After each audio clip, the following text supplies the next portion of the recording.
Alors, nous avons maintenant l'immense plaisir et l'immense honneur d'accueillir Paula Prober dans cet événement. Alors, Paula Prober, nous sommes enchantés qu'elle puisse se joindre à nous. C'est ça un peu les merveilles du online, hein, parce que ça aurait été beaucoup plus difficile en présentiel de l'accueillir dans notre événement. Paula Prober, c'est quelqu'un qui a plus de 35 ans d'expérience avec les personnes surdouées. Son expérience est très riche et très unique, on va dire, et puis vraiment nous apporte un regard plus global, on va dire, sur la thématique que celui qu'on entend fréquemment dans les contextes francophones. Alors, Paula Prober, elle va nous parler un petit peu plus de tout ça, enfin, pendant toute cette heure d'entretien, de conversation, une conversation que j'ai la chance de pouvoir tenir avec elle grâce à Christine qui a vécu 15 ans aux États-Unis et donc qui parle très bien anglais, alors que moi, je me débrouille juste. Et donc, c'est grâce à Christine, donc docteure en psychologie internationale, que nous pouvons avoir cet entretien avec Paula. Hi, Paula. So pleased to be with you.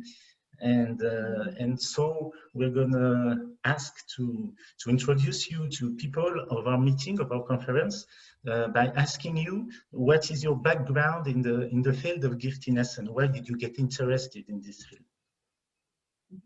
Okay, thank you. I'm just really happy to be here. Thanks for having me. So I started off as a teacher. I was when I graduated from college, I got a teaching degree and I started teaching in elementary school, and I ended up working in a gifted program. And in this country, back in the late 70s, early 80s, they had pull-out programs for gifted children. So I became one of those teachers where the kids would come to me from out of their regular classroom. And we would do more challenging material and, you know, more social emotional kinds of things. And they got to be with each other, which they needed that, you know, experience with other gifted children. And so I started in teaching. I started doing that for a number of years. And then I kind of got tired of, I guess, education and being in the schools and a little bit, it was, you know, there were a lot of people who just didn't understand what giftedness was, and they didn't think gifted children needed anything different. And it was challenging after a while to continue to be that advocate for these kids. And also really, but I loved them. But then I got real interested in psychology and psychotherapy. And I went back to school when I was 39 and got a counseling degree. And so I started a private practice as a therapist and decided that I should specialize in working with the gifted population, because I knew from my experience with the children that they had particular mental health needs, and they needed a therapist who could understand what giftedness was and help them through some of those issues like sensitivity and perfectionism and multi-potentiality and many of those particular things that I think many therapists don't realize are some of the deeper issues that the gifted population has. And so I started a practice working with gifted adults. So most of my practice is working with gifted adults who also have trauma in childhood. So, you know, I do some of the regular therapy things working with trauma, but then there's this overlay of what's it like to be a gifted person who grows up in a dysfunctional family with trauma. What is that like? And so I started the therapy practice, and then later I was interested in maybe reaching a larger audience, and I like to write, and I just started this blog. I started writing my blog, and I realized that was about 6 years ago, really, and I love writing, and it was fun to try to explain what giftedness is in a humorous way, in these short little essay things that I write, and to reach a larger audience. And it's been wonderful to be able to feel like I'm talking to people all over the world about what it's like to be a gifted adult. So that was just 6 years ago, and then a small press found my blog and they asked me to write a book for them. So I wrote my first book for GHF Press. And then I had people interested in having me take some of the blog posts and put them into a book. And so I took my most popular blog posts and wrote my second book with the blog posts and exercises that people can do after reading the particular chapters that are organized by the issues like sensitivity and loneliness, perfectionism, multi-potentiality, some of those bigger issues that I see over and over again, no matter what country you're in, you know, people keep bringing those same issues up over and over again. And so, so I guess that's kind of such a quick version of how I got to where I am now. And I love the work. It's just so satisfying to feel like I'm working with these wonderful humans, you know, and being able to help them understand who they are, and then kind of like I want to say know what they're, help them figure out what they're here to do on the planet. You know, what is their work in the world? What are they? How do they make a difference? Because so many have these issues about justice and fairness and wanting to do something of service on the planet. So does that answer your question? Fascinating. It is fascinating. We're so glad to have this conversation with you. Thank you so much. What a nice way to build your career based on needs that you've identified in the classroom, and then to kind of transition to something that met your needs, to be in that different type of relationship where you would intervene directly in people's, in children's lives, especially at times that it would be difficult for them to find outside resources, and to show them that they had inside resources to actually face their trauma. And what's amazing is when you target adults, you target the child in the adult. And it's amazing to free that child in the adult later on. I think it must be an amazing and fascinating journey. Thank you for sharing it with us today. When you were in the classroom, what did it look like? What did a child with a rainforest mind look like? Was he or she different? I like the smile. I will let you answer that. How did it look like? Oh, well, you know, I can think back to those kids. I was in most of the time I was teaching in a middle school. So they were 5th, 6th, 7th, and 8th graders. So ages about 11 to 14. And they, you know, some of them, it's funny, some of them got in touch with me through Facebook. And so now some of them are following me now, and they're now in their early 50s. You know, so it's like, but they were eager learners, let's say, right? They were so excited to be stimulated, intellectually stimulated. You know, we were doing Shakespeare with the 10, 11-year-old, you know, and they just ate it up. They loved it. And so having the more challenging curriculum was thrilling for them. They were funny. They had good senses of humor, you know, all of those traits that we see in the gifted were in these children. They were passionate. They loved projects that, you know, I did independent projects with them, and they wanted to do something in the world. You know, they get outside of school and just the mundane aspects of school. And I had them, we were in a small town, so I had some of them, they did an oral history of their town, and they interviewed, you know, people in the town, and then it got in the newspaper. I mean, you know, it was like they wanted to do something beyond just the basic textbook. We got out of it, you know, no textbooks. So they needed real life applications, and they needed to see that what they were doing had to have some kind of a purpose beyond the classroom. That's right. And the other piece was being together with each other, that they could be themselves, right? They could be excited about learning, and they could be loving reading and talking about what they were reading, and they didn't have to worry about being cool, right? And you know, and they could be real geeks. You freed them. exactly. Yes. That's great. Yeah. Now, you had a rather biased sample because they already pulled out of the regular classroom once they got to you. Did you have at the same time rainforest minds and high performers or high achievers? Would they all be the same? Would they be different? Or would there be some rainforest minds that would not have been pulled out that actually missed your class? Yes, yes. They, the teachers generally identified the high achieving children, right? They, you know, the kids who could test well, that because back then they used IQ test scores and achievement test scores. So those were the children who were identified, and they were gifted. I mean, they were definitely gifted, but I'm sure there were children who were missed, who were more creative, who didn't perform well in the classroom, who didn't get the good grades.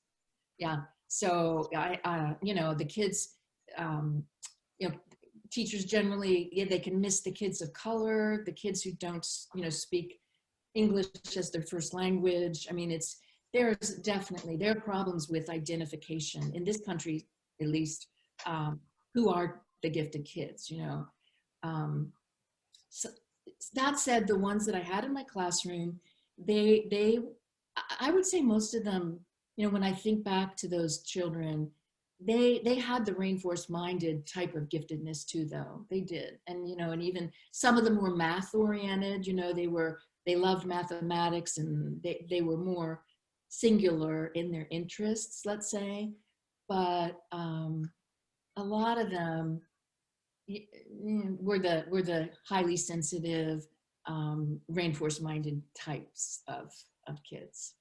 Yeah. Does that answer your question? Fascinating. Yes, it does. Do you need to challenge them, stimulate them, or engage them in a classroom? And just saying, you know, what you hear very often is that they would be bored because they're not challenged. But would they not be less bored if they're engaged, if it's a project that they would just like? And it doesn't have to be challenging or teaching them any skills. They just have to be, you know, passionate about what the project is about. Mm-hmm. Yes, that was the goal too. And a lot of what I did were these independent projects where they got to choose something they were interested in, and then do the research for it, and then find a real world application for that project. That was generally the structure that I used. So they were engaged. If they weren't, we had to find something where they were, because I was, you know, determined to get them, you know, interested in school, you know, or happy to be there. I mean, I had kids who would say this was the reason that they stayed in school, because there was this one day of the week they were engaged and challenged, and knew that I wanted to figure out what their passions were and encourage those. So one day out of the week, and the rest of the week they got to be integrated to regular classrooms. Right. Yes, they were that was the thing. They were in a regular classroom, and it was often not particularly interesting or stimulating, you know, because they were heterogeneous classrooms, and so kids at all levels were together. Mm-hmm. Yeah. Interesting. And they go back on Facebook and look for you. I'm not surprised.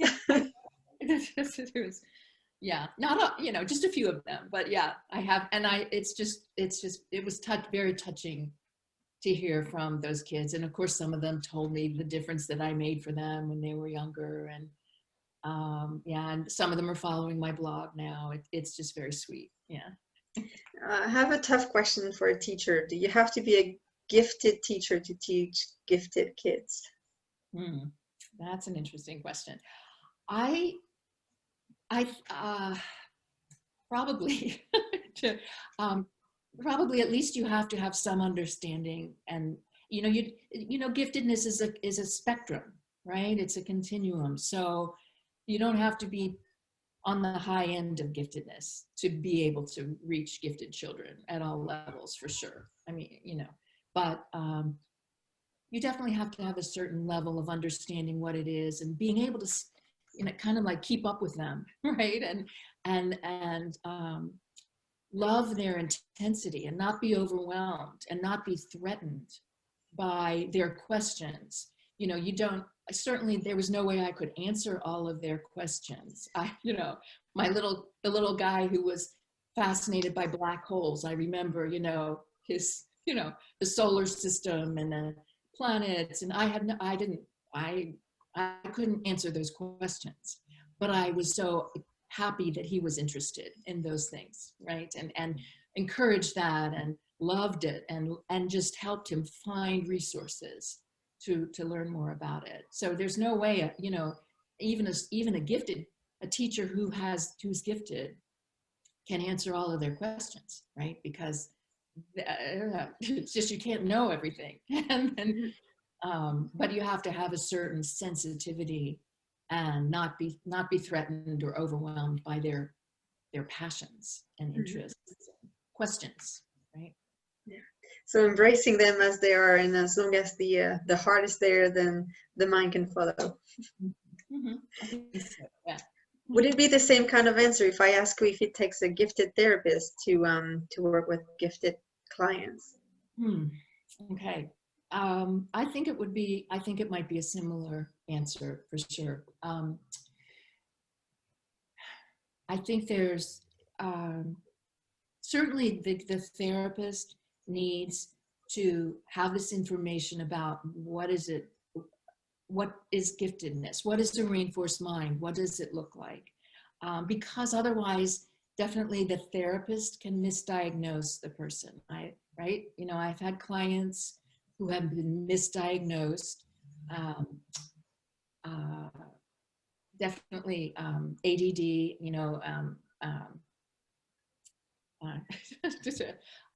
now I can't think of OCD, bipolar disorder, so many things, you know, they've been misdiagnosed. And so a therapist can do that if they don't know what the traits of giftedness look like. So there's that piece, definitely, to avoid misdiagnosis. I was looking for the words attention deficit disorder. You know, that's what I wasn't thinking of. So, so there's that. There is, again, keeping up with the client. There's, I describe it sometimes as a container. That therapy is a container for the person, and it has to be large, really large, for the gifted client, right? And some therapists can't do that. You know, their container is small, and then so the gifted client doesn't feel held or understood, or you're not with them. The therapist can be threatened by the client. You know, a lot of my gifted clients talk very fast. You know, it's like the gifted mind is going so fast, right? And they're and there's a lot of fast talking. And so understanding that that's part of the profile of the gifted person and their excitabilities. And so yes, it really, the therapist has to have some level of giftedness, of capacity. So I would say like a larger capacity to understand that this person is different from the average person, and the sensitivities are part of the gifted profile. The multi-potentiality is not a dysfunctional thing where, you know, the therapist says, you should stay with one job your whole life, you know, or something like that, right? Well, you know, I need to help you make a decision and stick with one thing. So no, you know,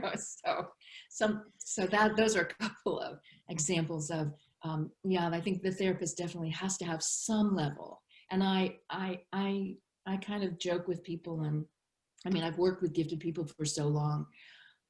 I feel like I'm kind of on the, what I would say, like, you know, there's the profoundly gifted, the highly gifted, the moderately gifted, and I like to say, well, there's the barely gifted. I sort of feel like I'm the barely gifted person. You know, I know enough about it, you know, that I can hold the large container, but, you know, I don't have a lot of that more complex intellectual capacity that I see in a lot of my clients. So, but I know the thing. I know I'm good at what I do, you know. And then there's the trauma piece, right? And then there's so you need to be a good trauma therapist too, which is not necessarily being the therapist for the gifted, but understanding the effects of trauma and being trained in some of those tools and techniques and theories to work with the trauma too. Does that answer your question? It always does. It always goes in a place that brings more questions though, and that's not that the answer was not clear. It's just that it's so stimulating that I see another one behind that. That's great. You mentioned trauma. Do you see not that you mentioned that you were focusing more on gifted children and gifted adults in your practice. So I'm not sure if you can contrast trauma work with gifted children and gifted adults with non-gifted. I don't know if that would be a thing, but would you have an idea of what makes it so special? Well, okay, so I actually don't see children in my therapy practice. I used to work with some teenagers, but I don't do that anymore. So really my focus in my therapy practice is on gifted adults. And I do consulting. So I'm licensed in Oregon as a therapist. So I actually only do therapy with clients in Oregon. What I do internationally is consultation, not around trauma, not around family dysfunctional kinds of things. It's more parenting your gifted child and understanding yourself as a person with a rainforest mind. So I don't think I can really answer your question well about the difference in the trauma work with children, because I don't do that. Just the work with adults. Just as a general idea, would you think that having a rainforest mind would make trauma more complex, deeper, or more difficult to handle, or the opposite, that the mindfulness mindset would be a resource and a tool to navigate the uncertainty of trauma?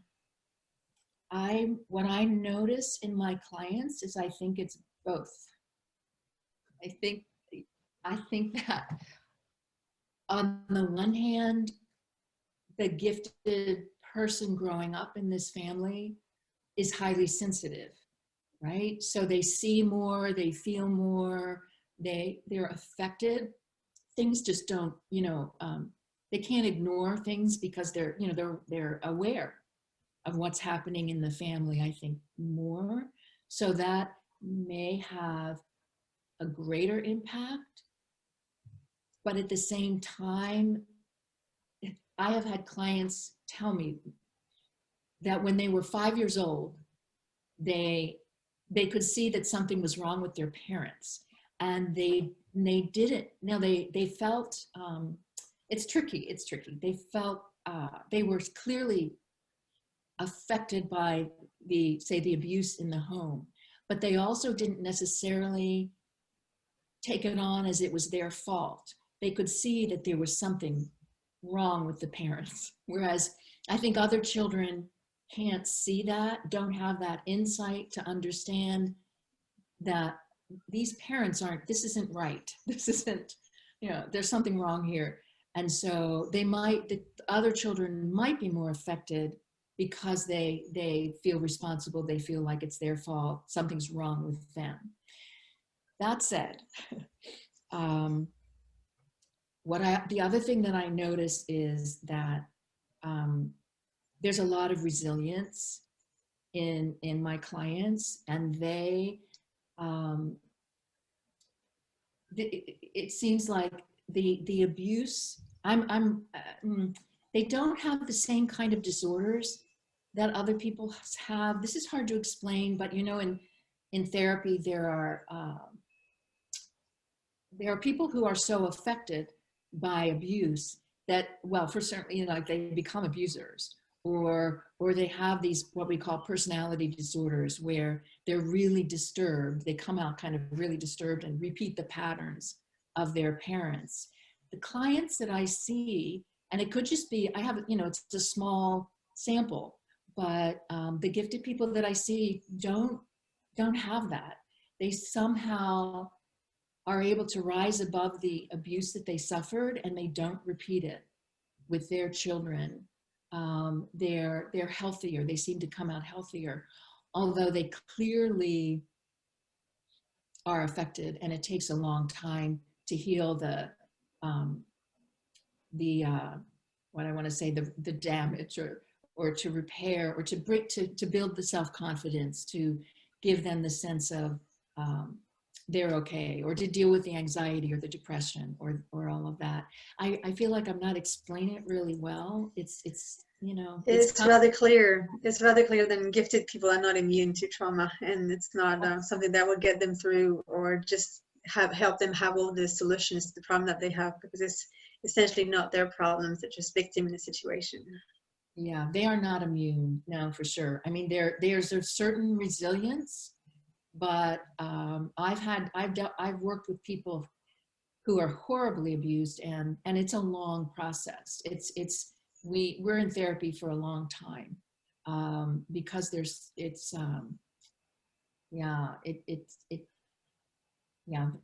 damaging, and it takes a lot of work to rebuild the sense of self, really, rebuild your sense of who you are and that you're okay, and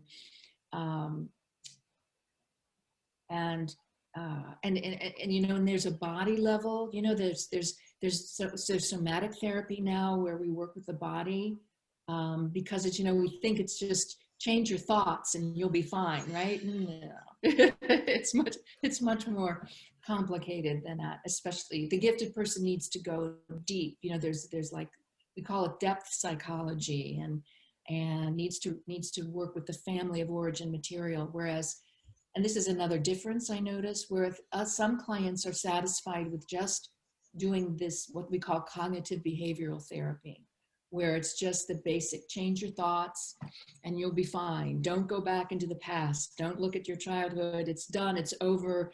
It's not an issue. It's like, no, it's like, it's still in the body. It's still in the beliefs. It's patterns. You repeat old patterns that about who you select for in relationships.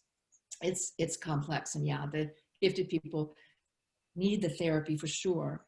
I think they may move through it a little faster, but not as fast as their minds. I have a lot of clients who are like frustrated with therapy because they can understand it intellectually fast, but the work of the emotions, sometimes it's a grief process.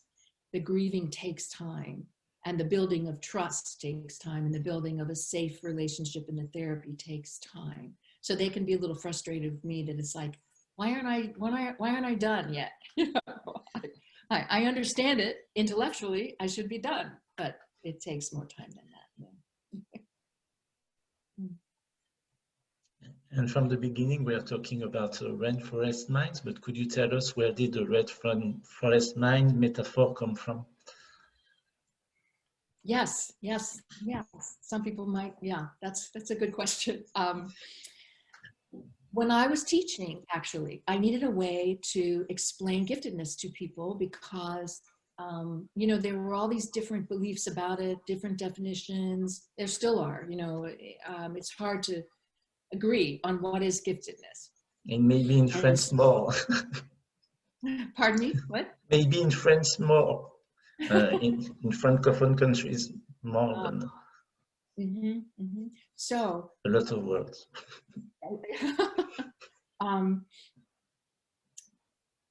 So I just wanted, it was really just one of those moments where I thought, how can I explain what it is to people where they'll be more accepting of it, where they'll understand it better. And I just thought, okay, we could say people are like ecosystems, and some people are like meadows, and some people are like deserts, and some people are like rivers or volcanoes, or and all ecosystems are beautiful and valuable. And there are the people who are like the rainforest, And the rainforest isn't better than the meadow or the desert. It's just more complex. It's the most complex ecosystem on the planet. And it's colorful, and it's highly sensitive, and it's prolific. And you go into the rainforest and it's just overwhelming. And you don't see everything, you know, on first glance, there's so many things hidden in the rainforest that you don't know about, and it's productive, and it's misunderstood.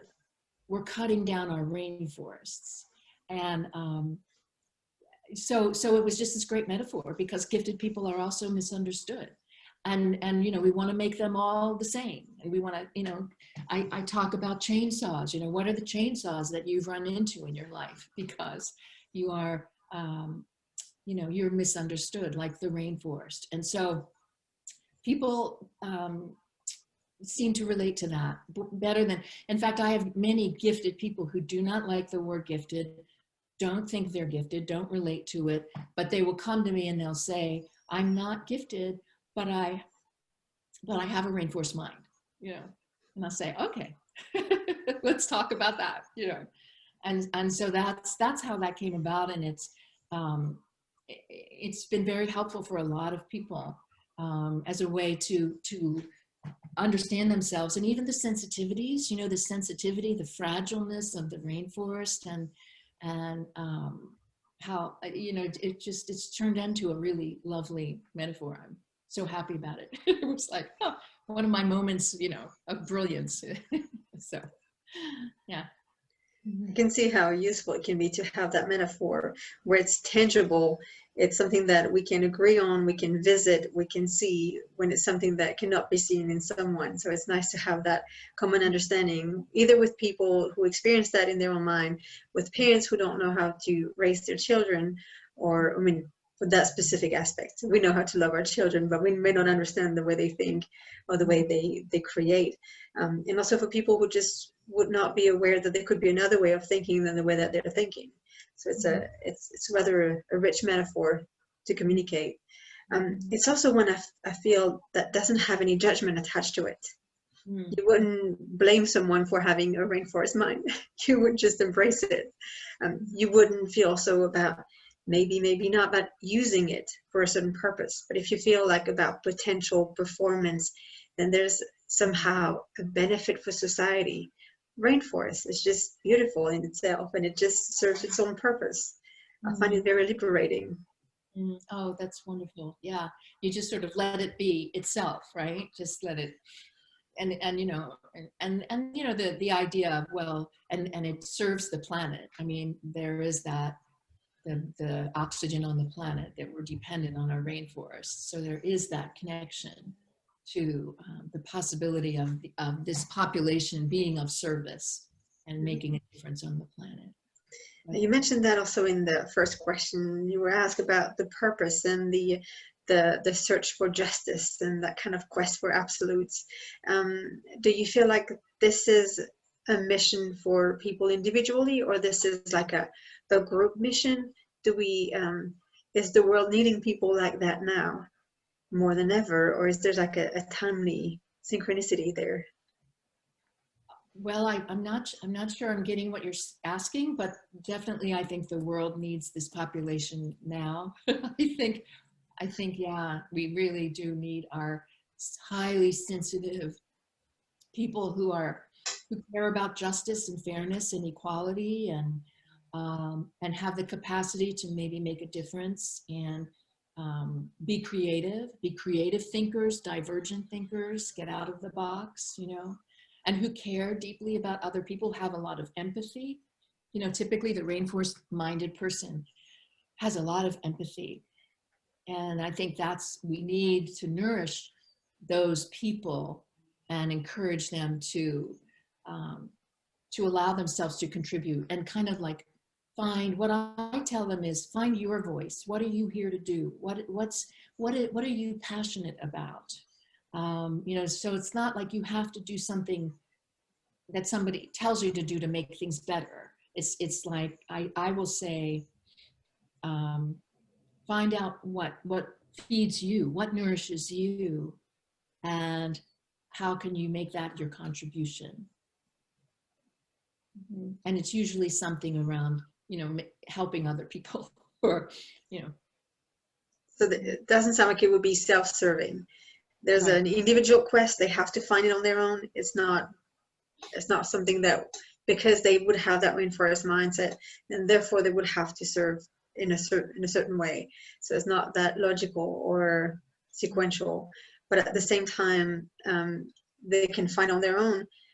But it's likely that it would be to serve others and to serve a larger purpose, and likely to be in favor of the world that we live in, and in favor of others, and in favor of more organic ecosystems. That's what I see. That's what I see. You know, I should qualify this with, you know, I think that there are people who are intellectually gifted, who are cognitively advanced, but aren't rainforest minded. Right? So I do differentiate there. So there might be some brilliantly, let's say, intellectual scientists, or who are focused in one area, but aren't necessarily wanting to make a difference on the planet. You know, they just might want to do their, whatever their study is, and or, you know, and they're just focused on that, and they're fine with that. They don't have multi-potentiality, let's say. They don't have high levels of empathy or sensitivity. So I think there are gifted people out there like that. The rainforest-minded person is, you know, they're gifted, they're intellectually gifted, they're advanced cognitively, and they also have these other traits where they're highly sensitive, and they're concerned about justice and fairness, and they have perfectionism and those things. So I do differentiate, because some people might be confused, you know, because they might know a gifted person who doesn't really want to do anything on the planet, you know, what doesn't want to make a contribution, is fine with their, you know, just doing, just whether it's, you know, maybe they're a prodigy, maybe they're a musical prodigy or something, and that's what they do, but it doesn't, they're not, I don't know whether, I shouldn't say that. It's, I don't, you know, it's like, there just might be, there doesn't have to be the concern of justice, I guess, and fairness, and making a difference on the planet if they're not the rainforest mind person. Is that helpful? Is that, okay. What else? Well, you had some more questions?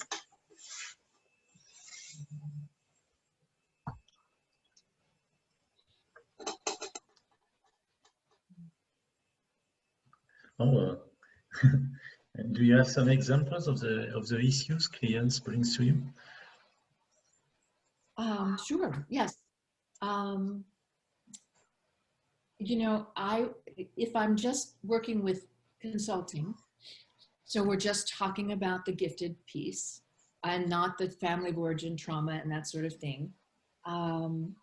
Very, very much, you know, even with people in different countries, they all seem to bring me the same pieces of, you know, first they want to know, am I really gifted? You know, I read your blog and I relate to what's on your blog, but I don't know, I might have a rainforest mind, but, you know, in other words, they want to know if I could assess them as gifted.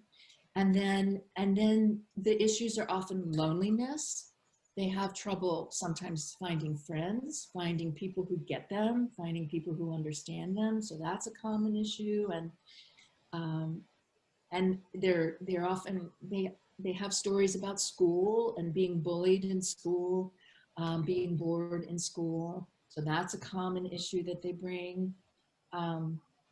Sensitivities, you know, thinking, pathologizing their sensitivities and saying, you know, I'm too sensitive, I'm too emotional, something's wrong with me, I should tamp it down, you know, I'm too intense, people don't, you know, can't keep up with me. So those things, and the multi-potentiality, which I've mentioned, lots of interests, going, being in one job for 2 years and then finding something else and finding something else, because you want to know everything. You want to learn everything. It's like, and then you learn a job and you're tired of it.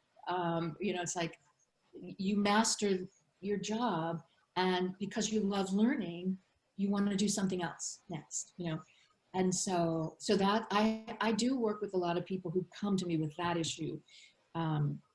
How do they give themselves permission to change careers? Or how do you put together a career that involves many of your interests? So that can be another question, how do I do that?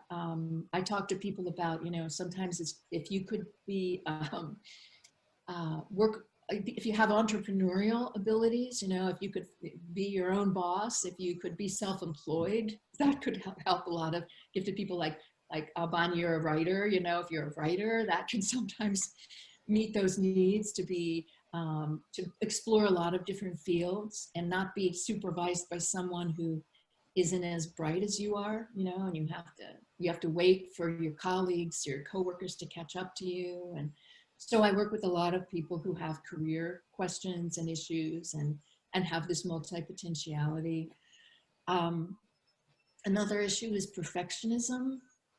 I have I can tell you a little bit more about that, because there are questions about perfectionism in gifted people. And I will describe two types of perfectionism. There's an unhealthy variety and a healthy variety. And the way I describe the healthy variety is what I see in many gifted people I work with is this deep intrinsic need for beauty, balance, harmony, justice, and precision. And that's how I describe it. And it's been in every gifted person I've worked with, really, that desire, and we could call that a desire for perfection. But it, using those words, it kind of explains it a little better. And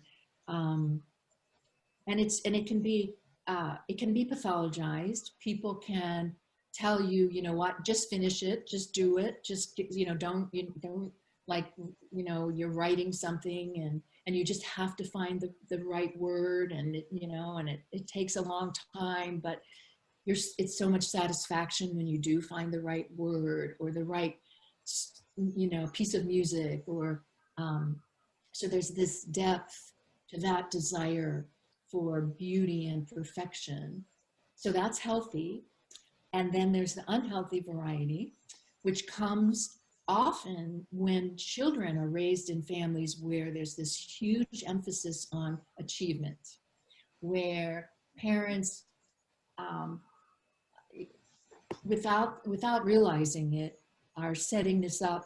If they're overemphasizing their child's, how smart their child is, if they say, oh, everything the child does is so amazing and astonishing, you're so smart, and rather than giving them feedback or commenting on some of the substance of what they're doing, encouraging them, there's a lot of praise, a lot of empty praise that the child interprets to be, I am loved because I'm a high achiever. I'm loved for my performance and what I do as compared to who I am. And this is very unintentional from parents. Teachers do it too. And so there comes this pressure to achieve. There's pressure to be perfect. You got 100% on all these tests, and we're going to hang them up on the wall. And there's this emphasis on being the best and being the smartest. And that creates this unhealthy perfectionism, where then there's this fear of failure, fear of making mistakes, paralyzed, to take any steps forward or to try to do something new. And that takes understanding. That takes understanding it takes sometimes therapy, because it's a hard thing to change. If it starts very early, it becomes a pattern that just this real fear of failure and not trying anything new and not risk taking and the pressure to achieve. So that we could talk about that for a long time. It's a complicated thing as well. But that's one thing that a lot of people that I talk to in every country, you know, they're bringing that one too. That's an issue. Would you say that the search for harmony and the pain for not meeting deadlines or expectations, would you say it's the same, it's two different sides of the same coin, or would you say it's a continuum? Would you say they're not even connected? What would be the relationship between the two? The relationship between what? Can you say those between again? So you mentioned there's two different types of perfectionism. There's one that would come from the search for harmony and this joy and pleasure that the person would find in finding what is just right, and they would wait until they find it, just because there's such a satisfaction of finding it that it's worth the wait. And then there would be the other type of perfectionism that would be emerging from meeting expectations or meeting deadlines and just performance based. Would those two perfectionism be two sides of the same coin? Would it be on a continuum? Would you bring, for instance, one client that would be on the one end of that type of perfectionism to the other side, so-called other side? If it's a continuum, would you just move them along that continuum, or would it just be a switch going from one type of perfectionism to another one? How would that work in therapy? I would say, tell me if this is answering your question. I would say there are two different things. I would help them understand when they're working on something and it's worth the wait because it's striving for this beauty, this harmony. We would have to just talk about it to get it what it really is. So if it's that, I still might say to them that you don't have to, everything doesn't have to be beautiful. So, you know, there still might have to be some prioritizing, right? If, like I had a client who was in a graduate program in poetry, and they told her, the professors told her she was the best poet they'd ever seen, right? Which was a little pressure to begin with, but she just, you know, she struggled to make these poems beautiful, but she didn't meet deadlines. So maybe this is answering the question. Her work was always late. So they dropped her out of the program. She failed out of the program because they were so rigid about her getting her work in on time. It was awful. So with her, I tried to suggest, you know, that the value of that type of perfectionism was to make these beautiful poems was wonderful. And if she wanted to stay in her program, she did have to maybe, you know, meet their deadlines. And maybe for the course, for the program, her poems could be good enough, but she could, you know, in her heart, in her world, she could work on them forever, you know. But to get the degree, maybe she could compromise that level of desire for perfection to get to pass the course, to get through school. So there's that, okay? Then the other thing is different. The other piece is I help people work with the critic inside them. You know, I help them understand where it comes from with the pressure from the family and the expectations from the family. And then it's, let's have a conversation with that critical voice. Let's make friends with your inner critic. Let's hear what the critic is trying to protect you from. You know, the critic is trying to protect you from disappointment or from shame or, you know, from disappointment, letting other people down, you know. So we explore kind of like the details or the depth of what is creating that anxiety. It really becomes an anxiety and paralysis and that kind of thing. So I see them, I guess, as two separate issues, really. And a lot of these gifted people have both of them because there is that early pressure to be successful, to be a high achiever. And there's definitely the inner, what I call it, intrinsic perfectionism and extrinsic perfectionism, you know, the inner and the outer kind of perfectionism. Fascinating. Yeah. It definitely does. And it's so interesting. So interesting. As you say, it's not the same thing, and it's not like one is good and one is bad. It's there's a trap in the good one. You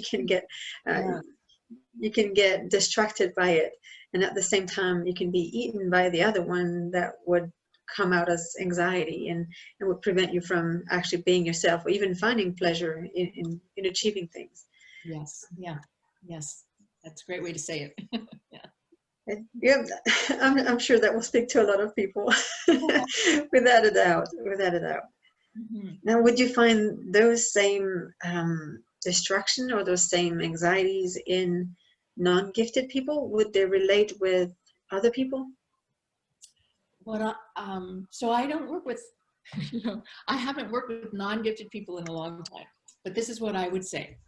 The harmony, beauty, balance, justice, that's just with gifted people, right? I don't really see, at least at that level, I don't see that in the regular population. The extrinsic perfectionism can be in anyone, but it's differently based. It doesn't come from the pressure to achieve because you're so smart. It comes from being raised in a dysfunctional family. If any child who's abused, who's like in an alcoholic family or raised with abuse, they will interpret that to mean something's wrong with them. And if they were just perfect, if they just did it right, if they were good enough, their parents would love them or their parents would stop abusing them. So that type of perfectionism can be formed in that way in anybody. Back to saying they're not immune to that type of abuse and to that type of trauma and to that type of perfectionism, but they just have the gift of other kinds of perfectionism on the way. Interesting. Yeah. Thank you. Oh, you're welcome. Mm-hmm. Mm-hmm. I'm sorry, but I have to say that we don't have more than 5 minutes maximum from now. So I'm so sorry, because we would love to talk with you hours and hours, and I'm sure that people in front of their computers have the same feeling than me. But I make you this proposal. You can answer to the question you would like to be asked. I'm sorry, what? To answer the question you would like to, the one you choose, you answer the question you would like that we ask you. You mean a last question? Yes. What Yes. shall I say in the end? It's a free time, the question you want. Let's see. Well, you know, what I tell a lot of the gifted people that I work with is that to give yourself permission to understand who you are. To, you know, a lot of rainforest-minded people are introspective. They're not all introverted. Some of them are extroverted, but there's often this desire to understand themselves. And I guess my general advice is, it's not selfish to be introspective and to try to figure out who you are and what you're here to do on the planet, and to work to resolve any of your anxiety and your depression or your fears. I guess I want to encourage all the rainforest-minded people out there to, you know, to do the work that you need to do on yourself so that you can appreciate who you are and love that rainforestness about you. You know, love your sensitivities and your passions and your complexity, and the other thing would be well, maybe this conference is a great example of this. Find other people like you, you know, attend conferences and go to places where the odds are that there will be other rainforest-minded people. Do the things you love and look for the other gifted people where you are so that you're not so alone, because it is kind of a lonely life for a lot of these folks. So congratulations on the conference. I'm glad, you know, you're bringing these people together, because there is this sense of loneliness and misunderstanding, and events like this are really great to support us. Okay, and thank you for having me. Thank you. This has been lovely. Thank you so much. Thank you, Christine. Thank you.